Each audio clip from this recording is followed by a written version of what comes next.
Meena Kaushik life style में आपका स्वागत है। आज का विषय पौराणिक पन्नों से हनुमान जी और शिव जी का रोचक प्रसंग। हनुमान जी और शिव जी को आपस में युद्ध की स्थिति में क्यों पहुंचना पड़ा था, जबकि शिव जी और हनुमान जी का आपस में निकट का नाता है और श्री राम भक्त हैं। हनुमान जो पराक्रम के देवता हैं, आस्था और भक्ति में उनका कोई सानी नहीं, और शिव हैं सृष्टि के रचयिता, देवों के देव। और इनकी भक्ति करके ही अंजनी माँ ने हनुमान जी को प्राप्त किया था और हनुमान जी शिव का ही अवतार माने जाते हैं। इसके बावजूद उनमें युद्ध की स्थिति हुई। क्यों हुई, यह पोस्ट आज हमने तमाम उन पक्षों को लेकर के बनाई है। और श्री राम जिनके जो आराध्य है, हनुमान जी के जो दिल में बसते हैं, भक्ति और आस्था का अटूट बंधन श्री राम और हनुमान जी के बीच में, जो पराक्रम के देवता हैं और हमारे संकट मोचक हैं। जब हम भक्ति करते हैं तो वह हमारे अंदर पराक्रम, बल, बुद्धि देते हैं और साथ ही वह सशरीर हमारी मदद के लिए आते हैं। और शिव जी जो सृष्टि के रचयिता हैं, उनका संदेश हनुमान जी और शिव जी के जरिए हमारी जो आगे की पीढ़ी है उनका मार्गदर्शन करता है। हनुमान जी उनकी गोद में दिखाई पड़ते हैं और अपनी माँ जो अप्सरा थी अंजना, उन्होंने शिव जी की घोर तपस्या करके उन्हें प्राप्त किया था। क्यों यह युद्ध हुआ, आज इस पोस्ट में हम यह पन्ने पौराणिक खोलने जा रहे हैं। इन पौराणिक पन्नों में हमेशा हमारी जो परिवार की इकाई है उसके लिए कुछ आदर्श हैं, सिद्धांत हैं। इनका टकराव कभी कभी माता और पिता में भी हो जाता है, लेकिन हमें उन सिद्धांतों को बरकरार रखते हुए अपनी परिवार की इकाई के लिए आत्मविश्वास, बल, सृष्टि का संचालन चलाना, सब कुछ तारतम्यता के साथ लेकर चलना होता है और सीख लेनी पड़ती है। आज की पोस्ट में यह तमाम चीज़ें हमें मार्गदर्शन करने वाली हैं और श्री राम का भी संदेश शिव से लेकर के श्री राम, माँ अंजनी से लेकर के आप इस पोस्ट में देखिए। नमस्कार, मीना कौशिक लाइफ स्टाइल में आपका स्वागत है। आज का विषय पौराणिक पन्नों से हनुमान जी और शिव जी का रोचक प्रसंग। हनुमान जी और शिव जी दोनों में क्या नज़दीकियाँ हैं और दोनों को ही एक स्थिति में आकर आमने सामने क्यों उनका युद्ध हुआ था, यह बहुत ही रोचक प्रसंग है। एक पराक्रम और शक्तिशाली और आस्था का स्वरूप, यानी कि तमाम शक्तियों से युक्त हनुमान जी, और दूसरी तरफ शिव जो हमारी संहार, सृजन और जो सृष्टि के नियंता के रूप में हमारे सामने हैं और शक्ति के रूप में विशेष रूप से। एक तरफ शक्तिशाली हनुमान जी, एक तरफ शक्तियों से, तमाम शक्तियों से, चित्त, आनंद, सारी शक्तियों से, जो मैंने इसमें चर्चा की थी, उन शक्तियों से लैस हमारे शिव। इन दोनों का आपस में क्या कनेक्शन है, यह आज की रोचक कथा है। तो सबसे पहले हम बात करते हैं कि हनुमान जी और शिव भक्त की शक्तियों से पहले हम बात कर लेते हैं कि यह आमने सामने क्यों आ गए थे। क्योंकि दोनों ही जो हैं पराक्रम से और हमारे लिए हैं। तो अगर हम सब पहले बात करें कि शिव और हनुमान जी का जो नाता है, बहुत ही क्लोज नाता है, यानी हनुमान जी शिव जी का ही अवतार हैं। पहली बात तो ये कि उन्हीं के अवतार हैं। और इन्होंने सृष्टि में कब जन्म लिया था, इनके नाते की बात अगर हम करते हैं तो इनके जन्म के बारे में त्रेता युग से लेकर के पौराणिक पन्नों में अलग अलग गुफाओं में जन्म माना गया है, लेकिन मुख्यतः वह अंजनी माता के पुत्र हैं। और अंजनी और केसरी नंदन उनके पिता। केसरी नंदन जो कपि जाति से बिलोंग करते थे और यह मनुष्य का ही रूप थे, लेकिन उस समय इनका मुंह और पूंछ, ये जो चीज़ें हैं उस समय यही थी। ये हजारों वर्ष पूर्व यह जो मानव मनुष्य की जाति है यह विलुप्त हो गई। और कहा जाता है कि कुछ जगह आज भी जो बाली द्वीप है वहाँ अभी भी इनका वर्णन मिलता है। लेकिन अगर हम हनुमान जी की बात करें तो वह सशरीर आज के देवता हैं और कलयुग के देवता उन्हें कहा जाता है। और कलयुग के यह देवता को यह आशीर्वाद मिला था कि वह अजर अमर रहेंगे। किससे मिलेगा, किससे मिला था, क्या क्या शक्तियाँ मिली थी, मैं उनका वर्णन आज करूँगी संक्षेप में। लेकिन हम पहले शिव जी की बात कर रहे हैं, उनका क्या है नाता। तो नाते में अंजनी जी ने घोर तपस्या की थी और तपस्या करके इन्होंने शिव जी की तपस्या करी, घोर लंबी कठोर तपस्या करी। शिव जी प्रकट हुए और अंजनी से उन्होंने वरदान मांगने के लिए कहा। अंजनी एक अप्सरा थी, तो उन्होंने कहा कि मुझे आपका जो रूप है शिव रूप, मुझे आप पुत्र रूप में चाहिए। उन्होंने तो दुनिया का सब कुछ मांग लिया। सोच लीजिए कि आजकल हम जब मांगते हैं प्रभु से प्रसन्न करके तो कहते हैं हमें नौकरी दिला दो, हमारे बेटे को ये कर दो, हमारे को धन दे दो, हमारी गाड़ी दे दो। हम छोटी छोटी चीज़ मांगते हैं। लेकिन माता अंजनी ने क्या मांगा, शिव जी को ही मांग लिया पुत्र रत्न के रूप में। और अंजनी के पुत्र हुआ केसरी नंदन उनके पिता, और शिव जी का आशीर्वाद मिला तो यह तो उनका रूप हुआ कि वो उन्हीं का अवतार बन करके अंजनी और केसरी नंदन के घर में पैदा हुए।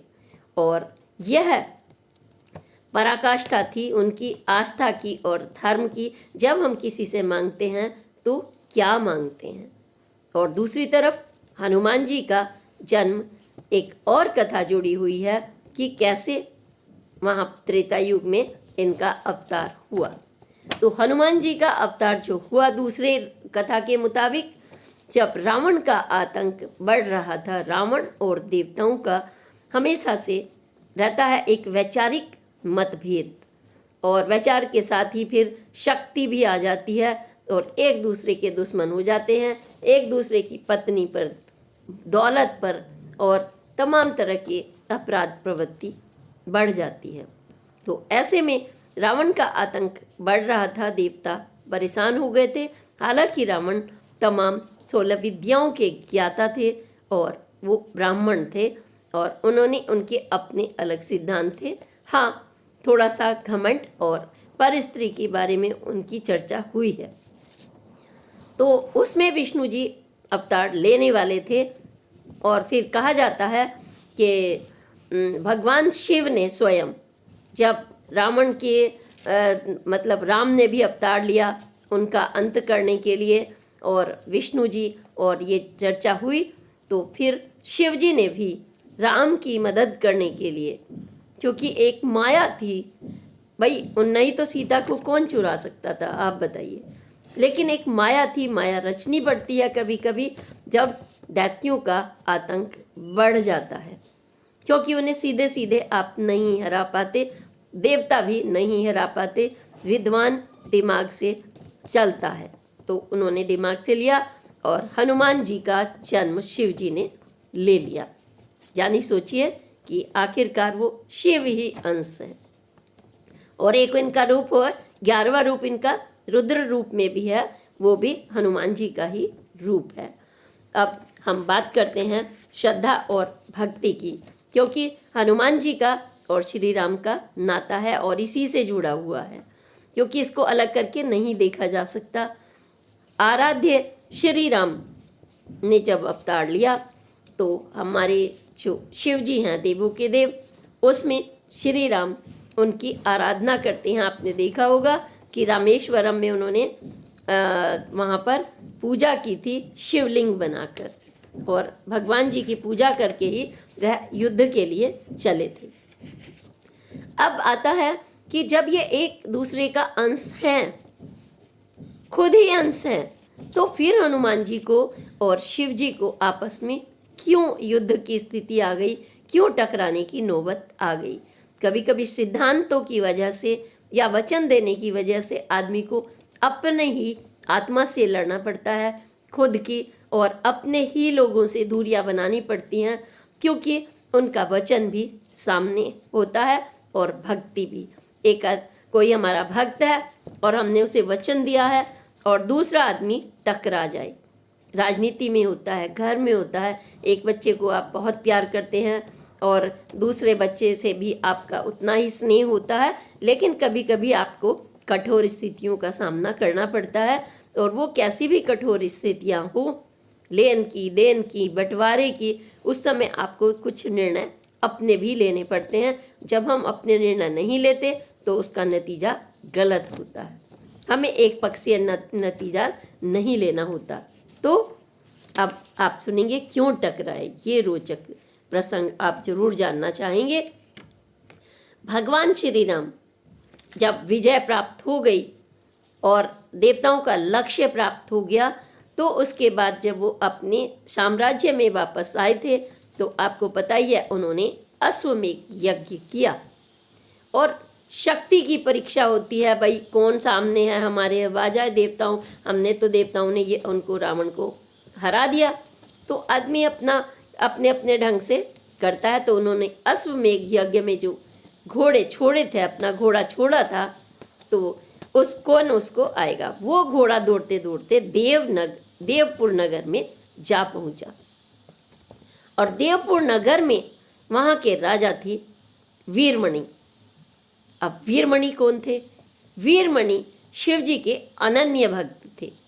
जैसे हनुमान जी पराक्रम तो उनमें है, शक्तिशाली है, उनको किसी की भक्ति शक्ति की जरूरत नहीं, लेकिन इसके बावजूद वह अपने राम की महिमा को कभी नहीं छोड़ते। चाहे वो माता सीता के सामने हो, चाहे लंका के सामने हो, लंकाधिपति के, या कहीं भी हो, वो उन्हीं का गुणगान करते हैं। वो अपनी शक्ति का गुणगान कभी नहीं करते। जो वास्तव में पराक्रमी होता है वो कभी ये नहीं कहता मैं ये हूँ या वो हूँ, वो प्रभु का ही गुणगान करता है, उसी रास्ते पर चलता है। तो वीरमणि के जो पुत्र थे रुक्मांगद, ये हमारे पन्नों की कुछ कहानियाँ होती हैं जो हमारे बच्चों को, युवा पीढ़ी को जाननी चाहिए कि क्यों कभी कभी क्या होता है और कैसे निर्णय लिए जाएं। तो घोड़े को उन्होंने रुक्मांगद ने पकड़ लिया और रुक्मांगद ने घोड़े को बंदी बना लिया। अब ऐसे में आप सोच सकते हैं कि अगर श्री राम जी का घोड़ा बंदी हो जाए तो हनुमान जी तो उनके, जब वो शत्रुघ्न और उनका रावण से युद्ध हुआ था तो संजीवनी लेकर पहाड़ लेकर चले आए थे। लंका में उन्होंने अपना पराक्रम दिखाया था। माँ के सामने उन्होंने सूक्ष्म रूप भर करके श्री राम का परिचय देते हुए कहा था कि मैं श्री राम का दूत बनकर यहाँ पर आया हूँ आपकी खोज करने के लिए। और इन सब चीज़ों के साथ जब आक्रमण हुआ तो शत्रुघ्न ने देवपुर में आक्रमण कर दिया, क्योंकि भाई तो करेगा, हमारा घोड़ा पकड़ा गया है। उस समय भाई भाई सब एक होते हैं, तो उनके जो आक्रमण कर दिया, उस बीच में उनके बेटे को पराजय भी झेलनी पड़ी। युद्ध हुआ, तीखा युद्ध हुआ और शिव जी ने यहाँ पर हनुमान जी आ गए। और हनुमान जी ने जब आ गए तो और आक्रामक हो गया युद्ध। और जब आक्रामक युद्ध हो गया और इधर वीरमणि को शिव जी ने राज्य की रक्षा का वचन दिया हुआ था। अब ऐसे में क्या होगा कि दो शक्तियाँ टकराएंगी, दो शक्तियाँ टकरा जाती हैं। आपने देखा होगा विश्व युद्ध में भी, भले ही कोई कितना भी नज़दीकी देश हो, उस समय मुश्किल आ जाती है जो निर्णायक होती हैं शक्तियाँ उनके सामने। तो शिव जी को वीरमणि के लिए हनुमान जी के सामने आना पड़ा, टकराना पड़ा, युद्ध हुआ, बाकायदा युद्ध हुआ। देखिए, जबकि वो उन्हीं का स्वरूप है, यानी कि इसको आत्मा का स्वरूप भी मान सकते हैं। कभी कभी हमारी आत्मा जैसे आपस में कहती है नहीं ये करो और नहीं ये करो। इस समय बहुत अनिर्णय की स्थिति होती है। लेकिन शिव जी को उधर इधर हनुमान जी बंधे हुए हैं अपने राम के लिए, क्योंकि वो तो हर पल पर बंधे हुए हैं। उन्होंने तो यह भी अवतार मांग लिया कि जब तक राम कथा रहेगी, श्री राम जी का नाम रहेगा, तब तक वो रहेंगे। तो ऐसे में शिव और हनुमान का युद्ध जब आक्रामक हुआ तो हनुमान जी तो पराजित होने की स्थिति में हो गए और उन्होंने फिर मन ही मन श्री राम का मन में स्मरण किया।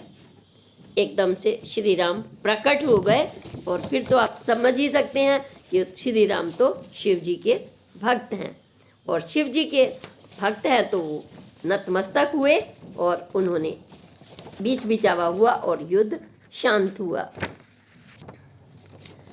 तो ये स्थितियों से, तो चुनौतियों से ये आपस की ये तो बात हुई टकराव की।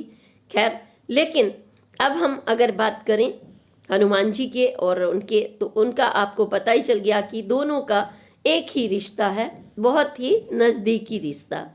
लेकिन आज हम हनुमान जी की बात कर रहे हैं, तो हनुमान जी क्यों पराक्रम के सबसे बड़े शक्तिशाली हैं और कलयुग के जो हैं सशरीर देवता हैं, यानी कि वो गए नहीं, हम सब लोगों के अंदर विद्यमान है और जब जरूरत पड़ती है स्मरण करते ही भक्ति शक्ति के साथ वो आपके साथ तुरंत चले आते हैं किसी ना किसी रूप में। हमें उनसे क्या मिलता है, पहले इससे जानने से पहले हम देखें कि उन्हें ये शक्तियाँ कैसे मिली, क्योंकि इसके साथ शक्तियों का जुड़ाव क्या है। उनके पास बड़ी बड़ी शक्तियाँ, उनके पास कुबेर द्वारा दिया हुआ गदा है। शिव जी ने स्वयं उन्हें क्या दिया वरदान में, अस्त्र से मृत्यु नहीं होगी। अब कोई मार नहीं सकता उनको, अस्त्र से मृत्यु नहीं होगी। और दूसरों से लोहा लेने के लिए उनके हाथ में हमेशा गदा रहता है, आत्मविश्वास का गदा। जब आदमी आत्मविश्वास से भरपूर होता है कि मैं यह काम सही कर रहा हूँ, श्रद्धा भक्ति के साथ कर रहा हूँ, क्योंकि मैं गलत नहीं कर रहा हूँ, तो उसकी जो फोर्स होती है वो, उसका गदा जो होता है, हनुमान जी का नाम लेते ही आपके अंदर वो फोर्स आ जाती है। और फिर अमरता, अमरता क्या है, अमृतत्व। उनको अमृतत्व का भी, एक तरफ तो उनकी अस्त्र से मृत्यु नहीं होगी तो किसी और तरह से हो सकती है, जल थल में, आप ये भी सोच सकते हैं। लेकिन उन्होंने अमृतत्व दिया सीता माता ने उन्हें, जब वो उनको खोज करने लंका में गए थे और उन्होंने राम के प्रति अथाह भक्ति देखी थी कि जब वो विभीषण की खोज करके आ गए और वो पहले उन्हें समझ नहीं थी कि कोई माया में ये रावण या दैत्य ही तो नहीं है, उन्होंने शंका जताई थी हनुमान जी पर। तब उन्होंने अति सूक्ष्म रखकर पत्ते पर बैठ करके इतना छोटा रूप कर लिया। वो छोटा रूप कर सकते हैं, बड़ा रूप कर सकते हैं। एक व्यक्ति कितना भी बड़ा हो, जब वो बड़े बड़े समाज के निर्णय ले तो वो बड़ा रूप दिखाए, परिवार का रूप दिखा रहे हैं तो वो बड़ा रूप दिखाए, व्यापकता हो इसमें, महानता हो उसमें, उसमें उनकी दूरदृष्टिता हो। क्योंकि हनुमान जी में दूरदृष्टिता, क्योंकि वो सबसे पहले विभीषण के पास गए थे, ये नहीं कि सीधे वो टकरा गए, उन्होंने पहले पूरी ताकत की छानबीन कर ली थी। वो हनुमान जी के अंदर यह सब चीज़ें देख करके माता सीता अति प्रसन्न हुई थी कि वह राम के अनन्य भक्त हैं। फिर भी वो अपना परिचय दे रहे थे पूरी लंका को जलाने के बावजूद। जब उन्होंने कहा इतना छोटा सा वानर ऐसे कैसे कर सकता है, तो उन्होंने कहा था कि ये तो सब श्री राम जी की कृपा है। सोचिए, एक शक्तिशाली आदमी अपने को क्रेडिट कभी नहीं देता और वो भगवान को देता है। यही हमें उनसे सीख लेनी चाहिए। और इच्छा अनुसार आकार बदलना, आकार बड़ा करना, छोटा करना, गति को तेज करना, अपनी हल्का करना, स्लो करना, ये उनको ब्रह्मा जी ने ये आशीर्वाद दिया था। ये उनके साथ शक्तियाँ बचपन में ही आ गई थी, जब उन्होंने सूर्य को निगलने का बॉल समझ करके प्रयास किया था। और इंद्र ने देखा कि भाई सूरज निकल जाएगा तो सब कुछ थम जाएगा, और उन्होंने अचानक से बचाने के लिए बॉल को पीछे से, जैसे बच्चे के धक्का मार देते हैं, ऐसे वज्र का प्रहार किया तो उनके हनु में साइड एकदम जा करके वो टकरा गया यहाँ पर। तो उनका नाम मारुति नंदन भी पड़ा। उस समय हनु में चोट लगी तो इसके साथ ही जब वो बेहोश हो गए और वायु रुक गई, जो पवन पुत्र थे, सारी दुनिया थम कर रह गई, त्राही त्राही मच गई। हवा नहीं होगी, किसी का पुत्र चला जाए तो उसके साथ तो यही होगा ना कि उसकी तो सारी दुनिया थम कर रह जाती है, फिर वो कुछ नहीं करेगा किसी के लिए, वो अपना दायित्व भूल जाएगा, त्राही त्राही मची। तो ऐसे में उनको बचाने के लिए ब्रह्मा ने जैसे ही स्पर्श किया उनको होश आए, और पवन ने तभी मांग लिया था कि वो तभी चलेगी पवन जब मुझे मेरे पुत्र को पराक्रमी कोई उन पर हाथ ना उठा सके, वज्र ऐसा शक्ति दो। तब कुबेर ने गदा, शिव ने अपना अस्त्र शस्त्र, और माता सीता की तरफ से अमृतत्व, और ब्रह्मा जी की तरफ से इच्छा अनुसार आकार बदलने की शक्ति मिली थी। यह है हमारे लिए प्रसंग बहुत ही संवेदनशील हो जाता है। वायु देव की जब हम बात करते हैं, ब्रह्मा जी के स्पर्श की बात करते हैं, ये अपार शक्तियों के स्वामी हैं हनुमान। अपार शक्तियाँ उनके पास प्रस्तुत हैं और बचपन से उनकी तमाम ऐसी कहानियाँ भरी पड़ी हैं। तो जब हम बात करते हैं कि हनुमान जी का नाम लेते ही आपके पास भूत पिशाच निकट नहीं आवे, ऐसे हनुमान कि भूत और पिशाच ना उनके पास आएंगे, और संकट मोचक उनको नाम मिला है।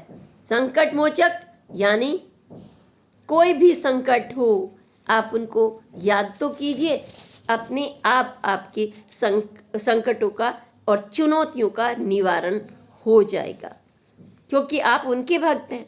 जैसे श्री राम के भक्त, श्री राम शिव के भक्त, श्री राम जी के भक्त हनुमान, तो आपकी आस्था अगर इतनी ज़्यादा होगी कि आप नहीं मेरा कुछ, क्योंकि मेरा तो प्रभु है, मैं जिनको मानता हूँ मेरे तो हनुमान हैं, मेरे तो शिव हैं, मेरे तो श्री राम हैं, तो श्री राम के भक्तों को, शिव के भक्तों को, हनुमान के भक्तों को भला कौन छू सकता है? क्योंकि सनातन संस्कृति में आपके पास है आत्मविश्वास, पराक्रम, अपने को छोटा और बड़ा करने का एक ताकत। यही तो सनातन संस्कृति है जो देती है कि अपने बच्चे के सामने आप छोटे हो जाते हैं, पत्नी के सामने आप बराबर के हो जाते हैं, आप अपना आकार और मन की दशा भी बदलते हैं। और जब आपको चुनौतियों से पार करना होता है या कुछ कार्य में सफलता चाहिए होती है तो आप आत्मविश्वास से भर जाते हैं। आप जो हनुमान जी का लक्ष्य था कि मुझे लक्ष्य प्राप्त करना है, किसी भी हालत में हम लक्ष्य की प्राप्ति की तरफ बढ़ते हैं। तो ऐसे हमारे जो हनुमान हैं, हम उनसे क्या क्या सीख ले सकते हैं? हम उनसे सीख लेंगे आस्था की सीख, शिव जी से लेंगे हम सर्जन की सीख, और सर्जन के साथ जो सर्जन करता है और वो निर्माण करता है, वो संहार करता भी है, प्रलय करता भी है, और उनके पास सबसे बड़ी ताकत है शक्ति, जो मैंने वर्णन पिछली पोस्ट में किया था उनकी क्या क्या शक्तियां हैं। तो फिर हम कार्यों के लिए, लक्ष्य प्राप्ति के लिए देवता लोग जैसे आपस में अवतार लेते हैं, बात करते हैं, ब्रह्मा, विष्णु, महेश, ये सब देवता, इंद्र, सूर्यदेव, चंद्रदेव, तो इसी तरह से हम लोग भी अगर कोई लक्ष्य प्राप्त करें तो आपस में मिलकर, यानी परिवार की सबसे इकाई आपकी बड़ी है, तो आप परिवार में एक दूसरे के परामर्श से चलें और अपने मन को एकाग्र रखें, लक्ष्य के प्रति आपका रहे। पति पत्नी का लक्ष्य है तो सिर्फ आपका बच्चों का लालन पोषण, उनकी सफलता, उनकी पढ़ाई, उनका स्वास्थ्य रहे। पति पत्नी को यह अपने मन में और बच्चों को अपने मन में रखना होगा कि वो हनुमान जी और शिव जी की सभी जो शक्तियां हैं अपने अंदर ग्रहण करें, ताकि परिवार सुखी रहे। अगर हमने भक्ति शक्ति नहीं रखी अपने लोगों के प्रति, अपने पति के प्रति, अपनी पत्नी के लिए बराबरी के निर्णय में सहयोगी बनाना, अपने बच्चों का भी परामर्श हम लेते हैं। हम जब मिलकर चलते हैं देवतागणों की तरह से, तो हमारे अंदर जो आस्था की सीख है, ये नहीं कि हमारे माता पिता ने क्या कर दिया भाई, क्या क्या क्या उखाड़ लिया, ऐसे बोलते हैं आज के बच्चे। तुमने क्या कर लिया धर्म का नाम ले करके, तुम बैठे रहो। तो ये नहीं है। धर्म तो हमारे कण कण में है। फीलिंग्स हमारे अंदर अगर खत्म हो गई, तुमने क्या कर लिया, पति ने पत्नी को पैसा ही पैसा चाहिए, पति कहाँ से ला रहा है, क्या हो रहा है, उसको कुछ नहीं पता, वो 2 रोटी बना कर भी कहे मैं नौकर हूँ। तो ऐसा नहीं होता। जब पति के प्रति आपकी अपार आस्था होती है तो वो कहीं भी भटकता हो, कितने भी उसके अवतार हों, लेकिन उसका जो आपके प्रति जो श्रद्धा भक्ति है वो वहीं रहेगी। उसका लक्ष्य अपने बच्चों में रहेगा, आप में रहेगा। वो विशाल आकार कभी कभी करता है, अगर उनका गुस्सा होता है तो वो भी बच्चों के लिए, पत्नी के लिए उचित होता है। उनका सूक्ष्म रूप होता है, प्यार के रूप में भावनाएं होती हैं। इन सब चीज़ों को अगर आपने ठान लिया और हनुमान जी के पराक्रम से, भक्ति से, शक्ति से, आस्था से, विशाल सूक्ष्म रूप से, तो आप जो आपकी फोर्स है, गदा रूपी फोर्स, तब किसी भी परेशानियों से टकरा सकती है और आप शिव में हो जाते हैं। यानी कि सर्जन, अपने परिवार के सर्जन करता, पालन करता, विष्णु जी की तरह से, लक्ष्मी जी की तरह आप करके खजाने बढ़ाने में, यानी शिक्षा का योगदान सबसे बड़ा खजाना है आपके लिए। ये सब आपके पास आ जाता है तो आप सुखी संसार की तरफ बढ़ते हैं। आज की यह पोस्ट मुझे उम्मीद करती हूँ पौराणिक पन्नों से आपको ज़रूर पसंद आएगी। मैं पौराणिक पन्नों को ही खोज खोज कर आपके सामने इसलिए लाती हूँ ताकि हमारा जो लक्ष्य है मीना कौशिक लाइफ स्टाइल का, आप स्वस्थ रहें, सुखी रहें। मन मुटाव, कलेश जैसी चुनौतियाँ या असफलता जैसी चुनौतियाँ, कार्य क्षेत्र में आपका परेशान होना, भूत पिशाचों का यानी कि राक्षस प्रवृत्तियों का आपको मात देना, यह सब चीज़ें आपके सामने ना आए, क्योंकि आपका आत्मविश्वास, आपकी भक्ति, आपकी आस्था, सब कुछ मिल करके हनुमान जी का जब आप नाम लेंगे तो सभी चुनौतियाँ दूर हो जाएंगी। और जब आप शिव शक्ति का नाम लेंगे तो आपका परिवार शिव, पार्वती, माँ पार्वती, गणेश जी और कार्तिक जी की तरह आपका परिवार सुखी रहेगा। और जब जिसका परिवार सुखी होता है उसका वह अपने मोहल्ले के प्रति कदम बढ़ाता है, फिर समाज के और फिर राष्ट्र के और फिर विश्व स्तर पर अपनी पताका फहराता है। जैसे शिव, श्री राम, हनुमान युगों युगों तक और हजारों वर्षों से, कितनी पीढ़ियों से आप सुनते आ रहे हैं शिव की महिमा और उनके अवतार की। आप भी उनका अवतार हैं, हम सब उनका अवतार हैं। आप भी ऐसा पराक्रम करिए, आस्था रखिए, भक्ति रखिए। कोई आपको छू नहीं सकता, आपके अंदर कोई डर नहीं होगा। कोई, जैसे ही आपने हनुमान जी की शक्तियों को अपने अंदर ग्रहण किया, आपके अंदर भय खत्म, अमृतत्व की प्राप्ति होती है। ऐसे विचारों से आदमी, निर्मल मन जब होता है, सकारात्मक सोच जब होती है, तो आपके पास कोई गलत प्रवृत्तियां नहीं आ सकती। किसी का बुरा करना, बुरा सोचना भी हम लोगों के लिए ऐसा होता है जैसे राक्षसों के बारे में सोच लिया, और आप जैसे लोगों के पास रहते हैं वैसा मन हो जाता है। राक्षसी प्रवृत्ति, राक्षसी लोग, राक्षसी सोच से दूर रह करके सिर्फ श्री राम, जय हनुमान और शिव जी और माँ पार्वती का नाम लेते रहें। गणेश जी की पूजा के साथ ही आप हर कार्य अपने करें और फिर कार्तिक रूप में, व्यवहारिक रूप में आप सफल होंगे। इसी के साथ इनको जो भी शिव भक्त और हनुमान भक्त हैं वह नाम लेकर के बाकायदा अगर पोस्ट में अपनी उपस्थिति भी लगाएं कि हम श्री राम भक्त हैं, हम हनुमान भक्त हैं, तो यह एकता, एकाग्रता और आस्था का ही रूप होती है। ये स्टाइल किसका है? मीना कौशिक कौन है? मीना कौशिक लाइफ स्टाइल क्या है? शिव का अंश है हम सब, एक ही लक्ष्य है। तो इसी के साथ अगली पोस्ट तक के लिए प्रणाम। जय हिंद, जय भारत।